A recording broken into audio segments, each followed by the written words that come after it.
ان الحمد للہ نحمده ونستعینه ونستغفره ونعوذ باللہ من شرور انفسنا ومن سیئات اعمالنا من يهده الله فلا مضل له ومن يضلله فلا هادي له واشهد ان لا اله الا الله وحده لا شريك له واشهد ان محمدا عبده ورسوله اما بعد فإن خير الحديث كتاب الله وخير الهدي هدي محمد صلى الله عليه وسلم وشر الأمور محدثاتها وكل محدثة بدعة وكل بدعة ضلالة وكل ضلالة في النار.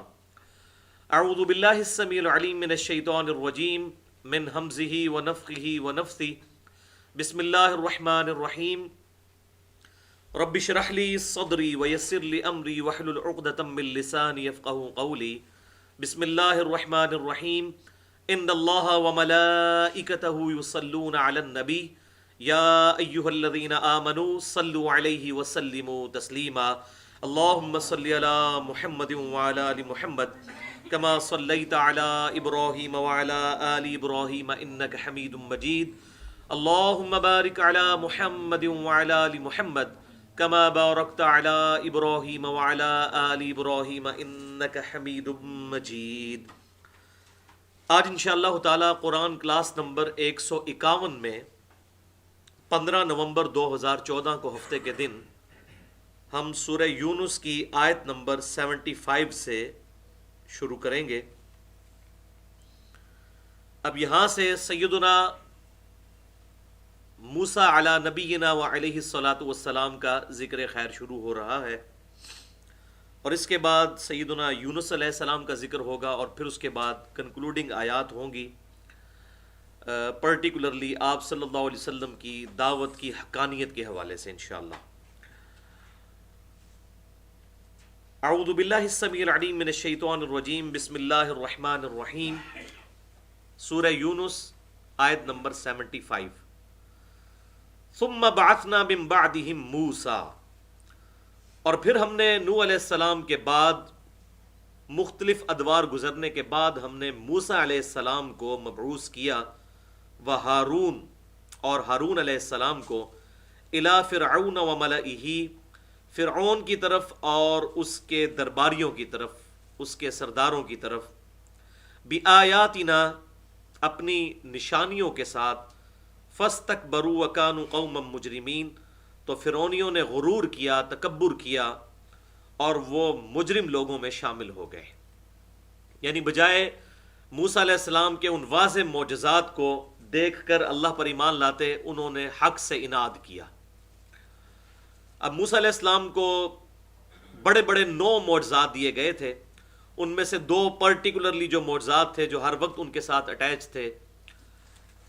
پہلے نمبر پر عصا کا معجزہ تھا کہ ان کے ہاتھ میں لاٹھی تھی، وہ اس کو جب زمین پر پھینکتے تھے تو وہ اژدہا بن جاتی تھی اللہ کے اذن سے.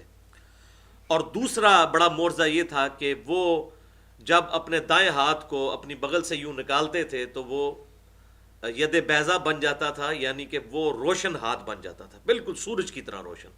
یہ 2 بڑے معجزات تھے جن کی بنیاد پر دعوی نبوت تھا. اس کے علاوہ بھی 7 کے قریب معجزات، مختلف نشانیاں ظاہر ہوئیں جن کا ذکر ہم سورۃ الاعراف کے اندر پڑھ چکے ہیں.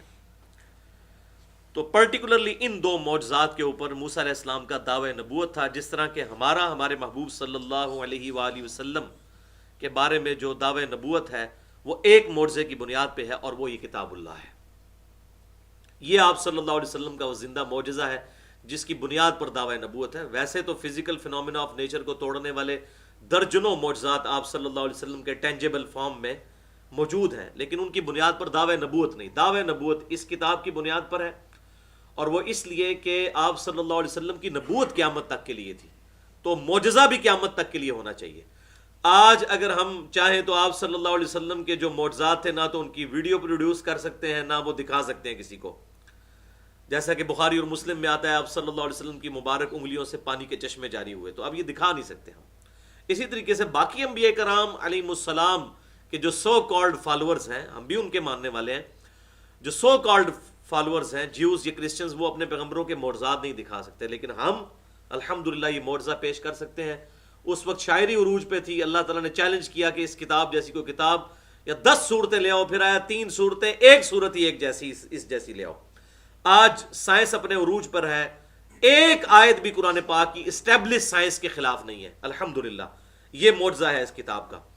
اور اسی پہ میری وہ ڈیٹیل گفتگو ہے مسئلہ نمبر 85 کے نام سے، قرآن اور قتال نبی صلی اللہ علیہ وسلم کی 2 خصوصیات، یعنی آپ کا معجزہ بھی جو ہے وہ اگلے انبیاء والا نہیں ہے، اور آپ صلی اللہ علیہ وسلم کے کیس میں جو عذاب استیصال آیا وہ اگلے انبیاء کی طرح اللہ کی طرف سے عذاب نہیں آیا، بلکہ قتال کی شکل میں مسلمانوں کو کافروں پر مسلط کیا گیا۔ تو یہ آپ صلی اللہ علیہ وسلم کا معجزہ بخاری اور مسلم کی متفق علیہ حدیث ہے۔ اللہ تعالیٰ نے ہر نبی کو کوئی نہ کوئی معجزہ دیا، اور اس پر ایمان لانے والے لوگوں کی تعداد ڈیپینڈ کرتی تھی اس نبی کو دیے گئے معجزے پر۔ مجھے اللہ تعالیٰ نے وحی کا معجزہ دیا ہے، اور میں اللہ سے امید کرتا ہوں قیامت والے دن سب سے زیادہ متبعین میری امت سے ہوں گے، کیونکہ معجزہ سب سے بڑا ہے۔ تو اب اس کو قیامت تک کے لیے اللہ نے محفوظ بھی کر دیا، اگلی کتابوں کو محفوظ نہیں کیا۔ اس کی ٹیکنیکل ریزن ہی یہی ہے کہ اگلی کتابیں اگر ٹیمپر ہوتی تھی تو انبیاء آ جاتے تھے، اب یہ کتاب ٹیمپر ہو گئی تو نبی تو کوئی آنا نہیں ہے، لہٰذا یہ کتاب اللہ تعالیٰ نے قیامت تک کے لیے محفوظ کر دی۔ انا نحن نزلنا الذکر وانا لہ لحافظون، بے شک اس الذکر یاد دہانی کو ہم نے نازل کیا اور ہم ہی اس کی حفاظت کرنے والے ہیں۔ اگلی کتابیں بھی اللہ تعالیٰ کے لیے ویسی ہی لاڈلی ہیں جیسی کہ یہ کتاب۔ جہاں تک کتاب کا معاملہ ہے، کسی کتاب کو دوسری کتاب پہ کوئی فضیلت نہیں ہے۔ ہم قطعاً یہ دعویٰ نہیں کرتے کہ قرآن جو ہے وہ تورات سے یا انجیل سے افضل ہے، ایسی بات نہیں ہے۔ ہاں، ہم اپنے ریفرنس سے یہ بات کر رہے ہوتے ہیں کیونکہ وہ ٹیمپرڈ فارم میں موجود ہے۔ تو جب اللہ تعالیٰ کا وہ کلام تھا، یہ کتاب تو اس کی تصدیق کرنے والی کتاب ہے، تو اس کو بھی ہم الحمدللہ اسی طریقے سے معتبر سمجھتے ہیں جس طرح تورات اور انجیل اپنی اوریجنل فارم میں اولڈ ٹیسٹیمنٹ اور نیو ٹیسٹیمنٹ موجود تھے، یا آج بھی جو اس کی چیزیں اس فائنل ٹیسٹیمنٹ الفرقان قرآن کے ساتھ میچ کرتی ہیں، وہ ہمارے لیے حجت ہے الحمدللہ۔ تو موسیٰ علیہ السلام کو اللہ تعالیٰ نے بڑے بڑے معجزات دیے، 2 بڑے معجزات، ایک عصا کا معجزہ اور دوسرا ید بیضاء کا معجزہ۔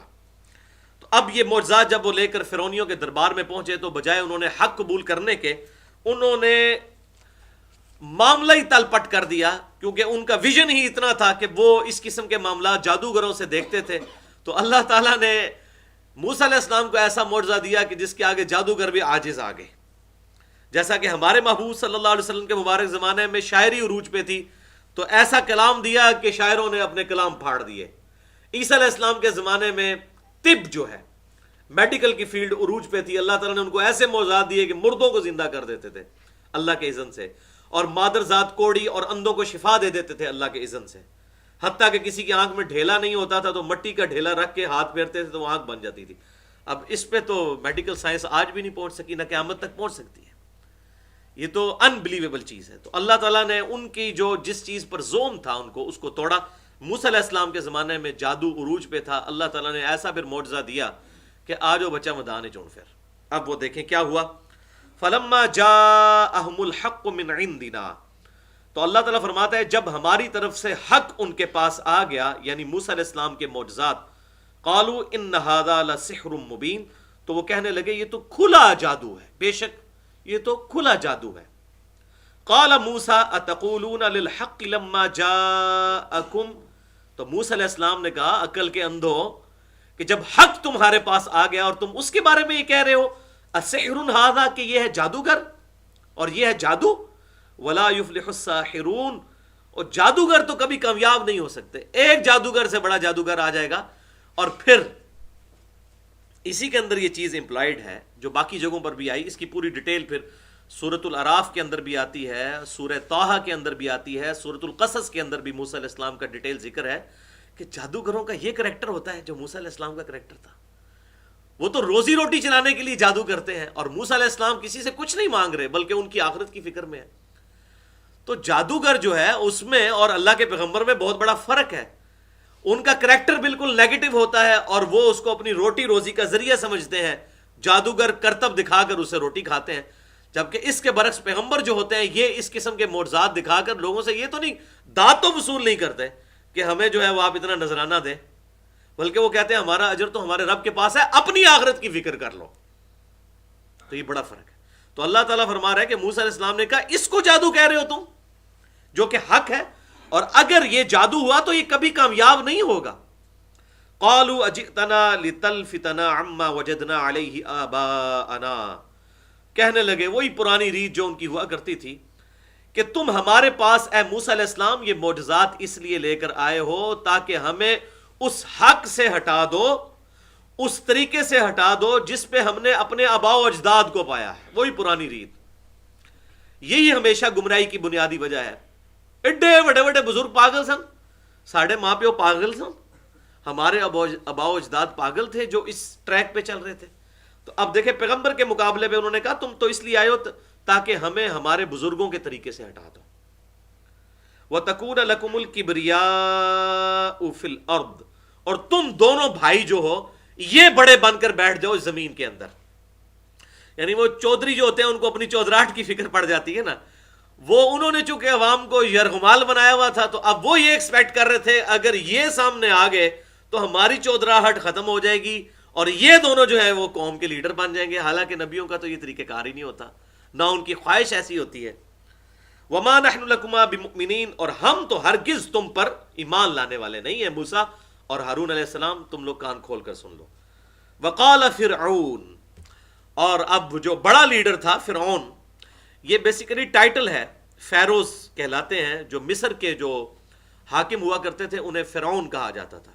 اسی طریقے سے آپ صلی اللہ علیہ وسلم کے مبارک زمانے میں جو رومن امپائر کا ہیڈ تھا اسے قیصر کہا جاتا تھا، اور پرشین امپائر کا جو ہیڈ ہوا کرتا تھا اسے کسرا کہا جاتا تھا، اور اسی طریقے سے جو عراق کی سلطنت کے ہیڈ ہوا کرتے تھے انہیں نمرود کہا جاتا تھا۔ یہ نمرود ایک ٹائٹل کا نام ہے، جو بھی آتا تھا نمرود 1 نمرود 2 3 4 اسے نماردہ اس کی جمع ہے۔ تو اسی طریقے سے فرعون بھی ایک ٹائٹل تھا، یہ کئی فرعون آئے۔ تو وہ فرعون کہنے لگے، فرعون جو ہے وہ کہنے لگا ائتونی بکل ساحر علیم، کہ میرے پاس تمام ماہر جادوگر لے آؤ۔ یعنی اب موسیٰ کا مقابلہ کرنا ہے تو ظاہر ہے کہ معاذ اللہ ان کی نظر میں تو یہ جادوگر تھے، تو ان کے مقابلے پر بڑے جادوگروں کو لایا جائے جو ان کو نیچا دکھا دے۔ فلما جاء السحرۃ، پھر جب آگے جادوگر، قال لهم موسیٰ، تو موسیٰ علیہ السلام نے ان سے فرمایا القوا ما انتم ملقون، تم ڈالو جو تم ڈالنا چاہتے ہو، میدان میں اپنا جو کرتب دکھانا چاہتے ہو دکھاؤ پبلکلی۔ فلما القوا، پھر جب انہوں نے اپنا جادو ڈال دیا، قال موسیٰ ما جئتم به السحر، تو موسیٰ علیہ السلام نے کہا یہ جو تم جو کچھ لے کر آئے ہو میرے سامنے اصل میں یہ ہے جادو۔ اب اس کی ڈیٹیل جو ہے وہ سورۃ الاعراف کے اندر، سورۃ القصص کے اندر اور سورہ طٰہٰ میں ملتی ہے کہ انہوں نے رسیاں پھینکی اور ایسا ایفیکٹ ہوا رسیوں کا کہ موسیٰ علیہ السلام اور باقی لوگوں کو وہ سانپ نظر آئے۔ ایکچولی وہ سانپ نہیں بنے تھے، لیکن ایسے دماغ کے اوپر بندش کر دی ان کے سحر نے کہ ان کو نظر آیا کہ یہ سانپ ہے۔ ورنہ تو سورۃ الحج میں اللہ تعالیٰ فرمایا کہ ایک مکھی بھی کوئی پیدا نہیں کر سکتا، تو یہ تو آج بھی امپاسبل ہے۔ تو بیسیکلی انہوں نے کچھ اس سے بنایا نہیں تھا، بلکہ دھوکا ہوا، شائبہ ہوا لوگوں کو اس حوالے سے کہ وہ ان کو سانپ نظر آئے، ہے وہ رسیاں تھیں۔ تو موسیٰ علیہ السلام ظاہر ہے وہ ڈر بھی گئے اس اعتبار سے کہ میرا بھی معجزہ یہی تھا کہ میں لکڑی پھینکتا ہوں اور وہ اژدھا بن کر سامنے آتی ہے۔ پھر اللہ تعالیٰ نے تسلی دی موسیٰ علیہ السلام کو کہ آپ کے ہاتھ میں ہے، ذرا یہ ڈال کر تو دیکھیں ان کا حشر نشر کیا ہوتا ہے۔ اور پھر جب موسیٰ علیہ السلام نے وہ عصا ڈالا اور وہ ایسا اژدہا بنا کہ ان کے سارے جو کرتب تھے ان کو نگل گیا، اور سب سے پہلے جادوگر جو ہے وہ سجدے میں گرے اور انہوں نے کہا ہم موسیٰ علیہ السلام اور ہارون علیہ السلام کے رب پر ایمان لے کر آئے۔ اور پھر فرعون نے کہا کہ تم نے میری اجازت سے بغیر ہی تم نے ایمان قبول کر لیا۔ اس نے کہا کہ تیری اجازت تو دنیا کی زندگی تک ہے۔ فرعون نے دھمکی لگائی کہ میں تمہیں قتل کروا دوں گا، سولی دے دوں گا۔ یہ جتنی میں باتیں بتا رہا ہوں یہ کوئی سٹوری نہیں ہے، یہ سورۃ الاعراف کے اندر، سورۃ القصص، سورہ طٰہٰ میں بالکل بین انہی الفاظ کے ساتھ موجود ہے۔ تو انہوں نے کہا تو جو کچھ کرے گا دنیا کی زندگی میں کرے گا، آخرت تو رب کے ہاں جو ہے پرہیزگاروں کے لیے۔ اور آپ دیکھیں ایک لمحے میں ان کا ایمان کس لیول پر پہنچ گیا۔ فرعونی ایمان نہیں لے کر آئے، لیکن وہ جادوگر ایمان لے کر آ گئے، کیونکہ ان کو پتا چل گیا کہ یہ جادو نہیں ہے۔ کیونکہ میڈیکل فیلڈ کا جو ایکسپرٹ ہے وہ جانتا ہے کہ یہ جو معجزہ دکھایا جا رہا ہے یہ میڈیکلی امپاسبل ہے۔ اسی طریقے سے جادوگر سمجھتے تھے کہ جادو سے زیادہ کیا ہو سکتا ہے، یہ تو بالکل نظر کی بندش ہے، یہ جو کچھ کر کے دکھایا یہ جادوگر نہیں ہے بلکہ اللہ کا پیغمبر ہے۔ تو وہ ایمان لے رہا ہے، اور اللہ تعالیٰ نے ان کے ایمان کی تعریف کی، اس لیول پہ ایمان پہنچ گیا کہ اسی وقت انہوں نے کہا تو ہمارے ٹکڑے ٹکڑے بھی کر دے تب بھی ہم ایمان چھوڑنے والے نہیں ہیں۔ تو یہ الحمدللہ اللہ تعالیٰ کی طرف سے ان کے لیے، دیکھیں اللہ تعالیٰ نے ہدایت کے لیے تو فرعون کی طرف بھیجا، لیکن انڈائریکٹلی وہ ہدایت کا سبب بن گیا ان جادوگروں کا۔ یہ ذالک فضل اللہ یؤتی من یشاء، اور اس سے یہ بات بھی پتہ چل گئی والذین جاہدوا فینا لنہدینہم سبلنا، جو لوگ ہماری راہ میں کوشش کریں گے ہم ان کے لیے اپنی راہیں کھول دیں گے۔ انہوں نے بالکل اس کو سمجھا، حق قبول کر لیا، حالانکہ ہونا چاہیے تھا کہ فرعون انہی کی بنیاد پہ تو موسیٰ علیہ السلام کا مقابلہ کر رہا تھا، سب سے پہلے تو فرعون کو ایمان لانا چاہیے تھا، لیکن دل بے ایمان تے اجتا ٹیر۔ اگر کوئی بندہ بے ایمانی پر اتر ہے تو وہ کبھی حق بات قبول نہیں کرتا، یہ ہمیشہ سے یہ معاملہ رہا ہے۔ تو سب سے پہلے وہ جادوگر ایمان لے آئے، اور اللہ تعالیٰ نے ان کو ایمان کے اس لیول پر پہنچا دیا کہ وہ مرنے کے لیے اس وقت تیار ہو گئے کہ فرعون جو کچھ تیرے سے بن پاتا ہے تو کر لے، ہم تو اب اپنے رب کے اوپر ایمان لے آئے ہیں الحمدللہ۔ تو موسیٰ علیہ السلام نے فرمایا ان اللہ سیبطل، بے شک اللہ تعالیٰ ان قریب تمہارے جادو کو مٹا دے گا۔ اچھا یہاں پر ایک ضمناً بات میں کر دوں کہ بعض لوگوں نے صحیح بخاری اور مسلم کی اس حدیث کے اوپر اعتراض کیا جس میں نبی صلی اللہ علیہ وسلم پر جو جادو کا ایفیکٹ ہوا تھا، اور وہ کہتے ہیں کہ جی یہ تو نبی صلی اللہ علیہ وسلم پر تو جادو ہو ہی نہیں سکتا، نبی تو اللہ کی حفاظت میں ہوتا ہے، تو یہ ہوتا ہے تو وہ ہوتا ہے، تو وہ اعتراض کرتے ہیں ان احادیث کے اوپر۔ حالانکہ وہ اللہ تعالیٰ نے ایک آزمائش کے طور پر آپ صلی اللہ علیہ وسلم کے ساتھ ایسا معاملہ کیا، اس کے بعد کبھی نہیں ہوا، نہ کسی صحابی کے ساتھ۔ جب علاج نازل ہو گیا، بخاری اور مسلم میں آتا ہے قل اعوذ برب الفلق اور قل اعوذ برب الناس، پھر آپ صلی اللہ علیہ وسلم یہ دونوں صورتیں روزانہ صحیح بخاری میں آتا ہے رات کو سونے سے پہلے، بلکہ 3 صورتیں معوذات، قل هو اللہ احد، قل اعوذ برب الفلق اور قل اعوذ برب الناس، سورہ اخلاص، سورۃ الفلق اور سورۃ الناس، یہ پڑھ کر رات کو سونے سے پہلے 3 دفعہ ہاتھوں پر پھیر کے اور پھر پھونک کے پورے جسم کے اوپر دم کیا کرتے، یہ ہے شرعی دم۔ تو وہ ایک آزمائش کے طور پر اللہ تعالیٰ نے آپ صلی اللہ علیہ وسلم کے ساتھ معاملہ کیا۔ تو اسی طریقے سے آپ دیکھیں غزوہ احد کے موقع پر جو بخاری اور مسلم میں آتا ہے، آپ صلی اللہ علیہ وسلم کے 4 دانت مبارک شہید ہو گئے، تو اس وقت اللہ کی حفاظت میں نہیں تھے؟ کتنے انبیاء ہیں قرآن میں آئے قتل ہو گئے، تو کیا حفاظت میں نہیں تھے؟ تو آزمائش کے طور پہ یہ معاملہ ہوا، لہٰذا وہ بات بالکل حق ہے کہ آپ صلی اللہ علیہ وسلم پر ایسے معاملات ہوئے، لیکن اس کی وجہ سے کوئی دینی ایفیکٹ کسی بھی تعلیم کے اوپر نہیں ہوا، کیونکہ اللہ تعالیٰ کی وہ حفاظت میں ہوتے ہیں۔ ورنہ یہاں پر موسیٰ علیہ السلام کا بھی ذکر آتا ہے کہ وہ ڈر گئے جب انہوں نے وہ معاملہ دیکھا۔ تو ڈر کیوں گئے تھے؟ اسی لیے کہ ان کے اوپر بھی اس چیز کا ایفیکٹ ہوا تھا۔ تو قرآن میں اس کا ثبوت موجود ہے کہ جادو کا ایفیکٹ ہوتا ہے۔ بہرحال یہ انٹلیکچوئل ایفیکٹ ہوتا ہے، فزیکلی کوئی ایفیکٹ نہیں ہوتا۔ جس طرح لوگوں کا جادو کے اوپر اتنا ایمان ہے کہ یہ ہو جائے تو وہ ہو جائے، بھائی پوری دنیا کے جادوگروں کو چیلنج ہے، ایک بینک اکاؤنٹ خالی کر کے بتا دیں، بھی جھوٹ مارے سارا جادو پنجاب ہی ساڈے انڈیا پاکستان ہی جا کے بنگلہ دیش بڑھ گیا۔ او بھائی اتنا معاملات ہو، اگر اتنی کھلی چھٹی ہو جادوگروں کو اور جنات کو، تو بھائی اتنی محنت کرنے کی کیا ضرورت ہے؟ 2 جن قابو کی اور ایک بینک خالی کر لیں آپ؟ ایسے کبھی بھی نہیں ہو سکتا۔